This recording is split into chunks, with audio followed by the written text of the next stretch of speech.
বাংলাদেশের মন্ত্রণালয়গুলোর মধ্যে চ্যালেঞ্জিং মন্ত্রণালয় হইতেছে এই সময়ে স্বরাষ্ট্র মন্ত্রণালয়। কেন যে হাঙ্গেরি উপদেষ্টা এই মন্ত্রণালয় নিচে জানি না, বেচারার জন্য আমার মায়ে লাগে। কেন চ্যালেঞ্জিং? কারণ এই মন্ত্রণালয়ের ইনস্টিটিউটগুলা সরাসরি নিপীড়নের সাথে যুক্ত ছিল। পুরা পুলিশ বাহিনী থানা টানা ফেলায় পলায় গেছে, ট্রাফিক পুলিশ পর্যন্ত পলায় গেছে। জনগণের মধ্যে পুলিশ সম্পর্কে ঘৃণা এমন চরম পর্যায়ে পৌঁছাইছে যে পুলিশ থানায় বসতে ভয় পাইতেছে। পুলিশ মারাও গেছে অনেক, মায়ের ট্যাঙ্কে রেখেছে। শুধু তাই না, হাসিনা পলায়নের পরে আনসার বিদ্রোহ সামলাইতে হয়েছে। আমি পুলিশ সংস্কার নিয়ে একটা এপিসোড করেছিলাম, এই যে এটা সাজেশন দিছিলাম ছাত্রদের মধ্যে থেকে কিভাবে পুলিশ নিয়োগ দেওয়া যায়। সরকার ট্রাফিক পুলিশ ওই আইনেই নিয়োগ দিছে, আমারটা দেখে দিছে কিনা জানি না, দিলে ভালো, না দিলে অসুবিধা নাই। যাই হোক, সমস্যা কলে মেটে নাই। পুলিশের মরাল বাড়ানোর চেষ্টা না করলে, পুলিশের সাথে জনগণের দূরত্ব না কমলে দীর্ঘমেয়াদে বাংলাদেশে বড় ধরনের সংকট তৈরি করবে। আমাদের হইতে হবে সৃজনশীল এই সমস্যা মোকাবেলার জন্য। আমি এটা নিয়ে স্বরাষ্ট্র উপদেষ্টার সাথে সরাসরি কথা কইতে চাইছিলাম, তো উনাদের তো মেলা কাম আর কি চাও, উনারা মেসেজ পাঠাইছিলাম, তো স্বরাষ্ট্র উপদেষ্টা আমার ফোন দেওয়ার টাইম হয় নাই। আমি একটা জিনিস বুঝি না, ওনারা তো পলিটিশিয়ান না, পাবলিক ফিগার না, যে এলাকায় যাইতে হয়, দলের লোকদের টাইম দিতে হয়, মিটিং করতে হয়, রাজনীতি করতে হয়, তারপরেও ওনারা টাইম পান না। আমি নিজে থেকে কতজনের সাথে কথা বলি, দেখেন শহীদ পরিবারের সাথে কথা বলি, আপনারা তো জানেন। এমনকি আমি একদম মাঠের কর্মীদের সাথে কথা বলি, আন্দোলনে মাঠের ছাত্রদের অনেকের সাথে কথা বলি। আমি টাইম পাই, ওনারা টাইম পান না। তবে একটা পলিসি হিসাবে আমি নিজে থেকে উপদেষ্টাদের ফোন টোন দিই না, ওনারা দেন। ওনারা যদি ফোন দেন তাইলে টাইম দিই। দায়টা ওনাদের, আমার না। ওনারা দায় বোধ করলেই আমি ওনাদের সাহায্য করব। এমনকি আমি প্রফেসর ইউনূসেরও বলছি যে স্যার, আপনার প্রয়োজন হইলে আমরা কল দিয়েন বা মেসেজ পাঠাইন, যদি কখনো মনে করেন, যদি মনে করেন আমার সাথে আলাপ করার দরকার আছে, কল দিয়েন, আমি আছি। তবে উনি জানাইছেন আমার এই যে ওনার সরকার নিয়ে আমার এই ক্রিটিসিজম গুলো জরুরি আর দরকারি মনে করেন। উনি বলছেন আমি যেন এই কাজটা চালায় যাই। তো যাই হোক, প্রফেসর ইউনূসকে ধন্যবাদ।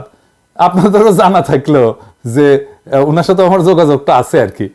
যাই হোক, এখন আমার ক্ষুদ্র ভ্রাতার ভগিনীরা কইতে পারে যে দাদা, আপনি উপরে উপরে সমালোচনা করেন, এত বাম্বু দেন আর তলে তলে টেম্পু চালান। যাই হোক, প্রসঙ্গে আসি, কেমনে পুলিশের মরাল বাড়ানো সম্ভব আর জনগণের সাথে দূরত্ব কমানো সম্ভব। স্বরাষ্ট্র মন্ত্রণালয়ের যারা আছেন তারা একটু দেখেন, অল্প একটু সময় না নিচ্ছে, ধরেন নষ্টই হইল আর কি, তাহলে দেখেন না কি কই।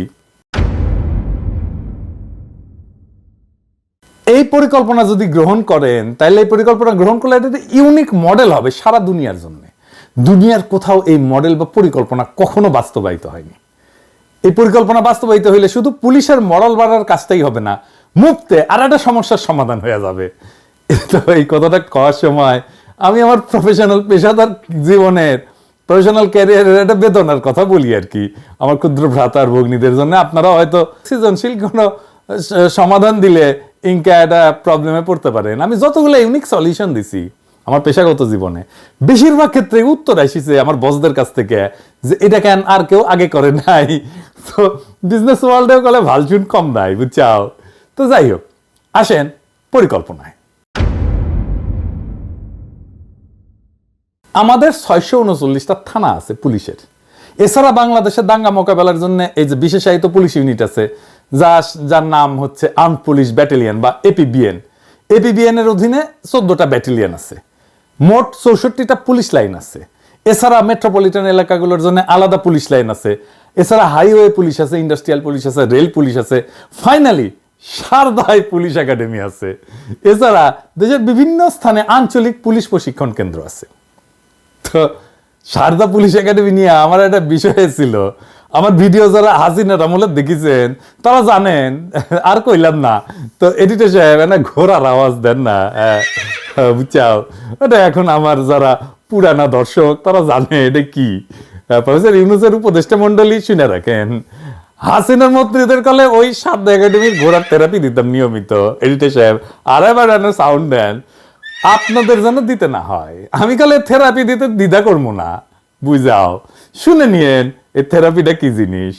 যাই হোক, এই সমস্ত জায়গায় যেগুলো কথা কইলাম, এই যে পুলিশের যতগুলো অফিস আছে, থানা আছে, ইত্যাদি ইত্যাদি, এই জায়গায় মূলত থানাগুলোতে যোগ্যতা অনুসারে 2 বা ততোধিক এই বিপ্লবে আহত ছাত্রদের নিয়োগ দেওয়া হোক পাবলিক রিলেশনস অফিসার হিসেবে। সারদা একাডেমি এবং পুলিশ ট্রেনিং একাডেমিগুলোতে ট্রেনার হিসাবে নিয়োগ দেওয়া যেতে পারে, পুলিশ লাইনে সাপোর্ট স্টাফ হিসাবে। কিন্তু থানাগুলোতে যেখানে জনগণের সাথে যোগাযোগ, সেখানে পাবলিক রিলেশনস অফিসার হিসাবে। পুলিশ নিজে দেখবে তাদের দানব হয়ে ওঠার ফল কি হয়েছে। তাদের সামনে নিরন্তর একটা জ্বলন্ত উদাহরণে ঘুরে বেড়াবে আহত ছাত্র জনতা। পুলিশের মধ্যে রিমোর্স বা অপরাধ বোধ ঢুকবে।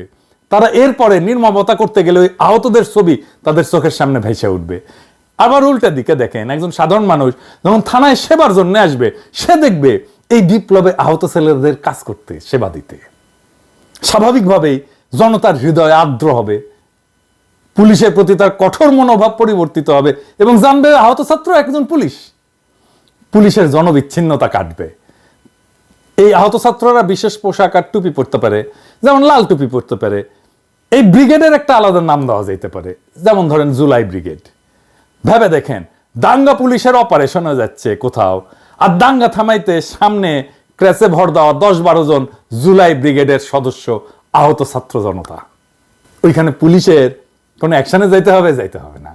এই পুলিশের দিকে কেউ ঢিল ছুড়বে না, এই পুলিশকে কেউ মারতে আসবে না, কারণ সামনে গার্ড হয়ে, শিল্ড হয়ে দাঁড়ায় থাকবে আমাদেরই ভাইয়েরা, আহত ছাত্ররা, আমাদেরই বাচ্চারা। পুলিশের নির্মমতা সারা দুনিয়াতেই গেল একটা সমস্যা। এই মডেল সারা দুনিয়াতে পুলিশের নির্মমতা দূর করার ক্ষেত্রে এক যুগান্তকারী পদক্ষেপ হইতে পারে। পুলিশের নির্মমতার শিকার পুলিশেই নিয়োগ দেওয়া হবে। এই পরিকল্পনাটা অত্যন্ত, বুঝতেই পারতেছেন যে ইউনিক এবং মানবিক দৃষ্টিভঙ্গি দিয়া চিন্তা করে বাইর করছি আর কি, যা সারা পৃথিবীতে নজিরবিহীন। এটা শুধু বাংলাদেশের মতো উন্নয়নশীল দেশগুলোতে না, এমনকি উন্নত দেশগুলোতেও একটা যুগান্তকারী মডেল হিসেবে প্রতিষ্ঠা হইতে পারে। আসেন আমরা দেখি এই পরিকল্পনার ইউনিক দিকগুলা কি কি। 1 নাম্বার, পুলিশ বাহিনীর মধ্যে রিমোর্স বা অনুশোচনা তৈরি হবে। পুলিশ বাহিনীর নির্মমতার শিকার হওয়া ব্যক্তিরাই যদি পুলিশে নিয়োগ দেওয়া হয়, তাদের অন্যায় আচরণের, মানে পুলিশের অন্যায় আচরণের প্রতিক্রিয়া তারা সরাসরি দেখতে পাবে। এটা পুলিশের ভিতরে একটা মানবিক মূল্যবোধ সৃষ্টিতে সাহায্য করবে। 2 নাম্বার, আহতদের পুনর্বাসন। এইটা হয়ে যাবে, একটা বড় অংশের পুনর্বাসন হয়ে যাবে এই প্রক্রিয়ার মধ্যে দিয়া, 2 পক্ষেই লাভ। 3 নাম্বার, পাবলিক রিলেশন উন্নত হবে। যেমন আহত ছাত্র বা নাগরিকদের পাবলিক রিলেশন অফিসার হিসেবে নিয়োগ দিলে সাধারণ জনগণের কাছে পুলিশের ভাবমূর্তি পরিবর্তিত হবে। থানায় গিয়া মানুষ সেবা পাওয়ার সময় আহতদের দেখা পুলিশের মানবিক দিকটা উপলব্ধি করবে। 4 নাম্বার, দাঙ্গা মোকাবেলার নতুন কৌশল। ধরেন দাঙ্গা মোকাবেলার সময় আহত এবং ক্র্যাশে ভর দিয়া দাঙ্গার সামনে দাঁড়ানো জুলাই ব্রিগেড দাঙ্গা প্রশমনে সহায়ক হবে।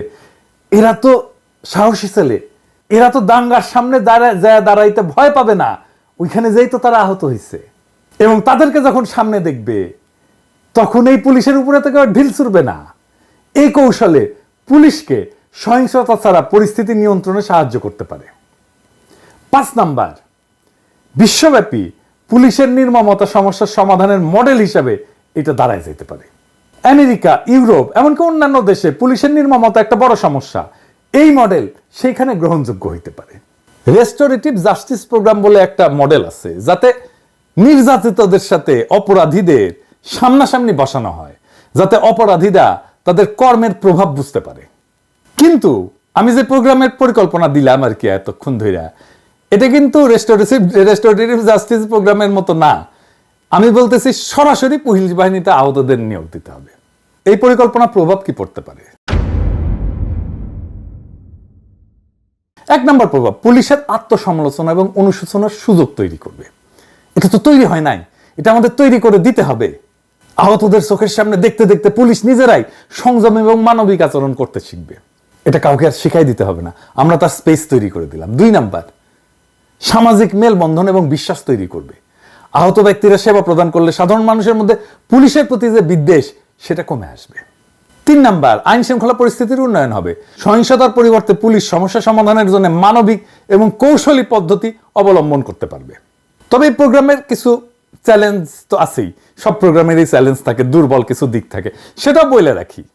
1 নম্বর হইতেছে যে পুলিশ বাহিনীর মধ্যে থেকে এই মডেলের বিরুদ্ধে প্রতিরোধ আসতে পারে, কারণ এই পরিবর্তনকে নিজের জন্য সে হুমকি মনে করতে পারে, বা তারা মনে করতে পারে যে এটা পুলিশকে দুর্বল করার একটা প্রচেষ্টা।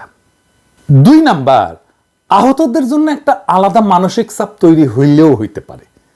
আমি ঠিক শিওর না যে আহতরা তাদের নির্যাতকের সাথে কাজ করতে গিয়ে আলাদা কোনো মানসিক চাপের মধ্যে পড়ে কিনা, এটা পরীক্ষা করে দেখতে হবে। তাইলে এটাকে কিভাবে ইমপ্লিমেন্ট করা যায়, এটাকে কিভাবে বাস্তবায়িত করা যায়।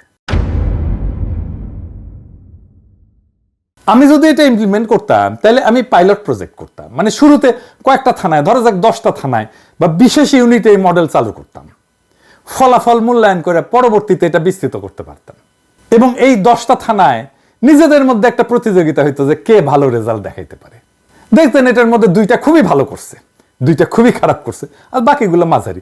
যে 2টা খুবই ভালো করছে সেই 2টা আসলে কি মডেল ফলো করছে, কিভাবে ইমপ্লিমেন্ট করছে, সেই শিক্ষাটা কাজে লাগতো। আর আমরা মিডিয়ার মাধ্যমে জনগণের কাছে এই পরিকল্পনা গুরুত্ব তুলে ধরিয়া এই মডেলের বাস্তবায়নে তাদের সমর্থন আদায় করতে পারতাম। আমরা ইউনেস্কো বা জাতিসংঘের মতো আন্তর্জাতিক সংস্থাগুলোর কাছে এই মডেল তুলে ধরে বৈশ্বিক স্বীকৃতি অর্জনের চেষ্টা করতে পারতাম। মেলা কিছুই করা যায়, তাই ফ্রি দেই তো পরিকল্পনা, তাই কেউ পাত্তা দেয় না আর কি। তার বগরের ভাষায় কথা বলি তো, আমি তো আবার শিক্ষিত না, বুঝাও, 2 পয়সার ইউটিউবার, তো কই আর রাখলাম আর কি। প্রফেসর ইউনূসের সরকার করুক না করুক, অন্য কোনো দেশের সরকার তো বাস্তবায়ন করতেও পারে এই পরিকল্পনা। আর তারপরে আমাদের একটা এক্সারসাইজ হইলো না, একটা ইনোভেটিভ একটা পরিকল্পনা কেমনে বের করতে হয় এটা সমস্যা থেকে। আমার ক্ষুদ্র ভ্রাতা ভগিনীরা শিখলো, সেটা বড় কাজ একটা। ধরেন 2 পয়সার ইউটিউবারের পরিকল্পনা যদি একটা কনসাল্টিং ফার্ম মেলার টাকা দিয়ে বেনে দেয় না, তখন দেখবেন যে সবাই কবে দেখিস কি ফাইন পরিকল্পনা। কার মাথার থেকে বাইরে যে পরিকল্পনা সেটা ব্যাপার না, দুনিয়া একটা সমস্যার সমাধান যদি হয় সে পরিকল্পনায় কে করলো এটা বড় কথা না আর কি, করলেই হইলো আর কি। তবে এই সরকারের সমস্যার এরকম ইনোভেটিভ বা সৃজনশীল সমাধান বের করে দেওয়ার চেষ্টা করব। খালি জায়গায় বসে আওয়াজ দিয়ে নেবেন, বান্দা হাজির থাকবে।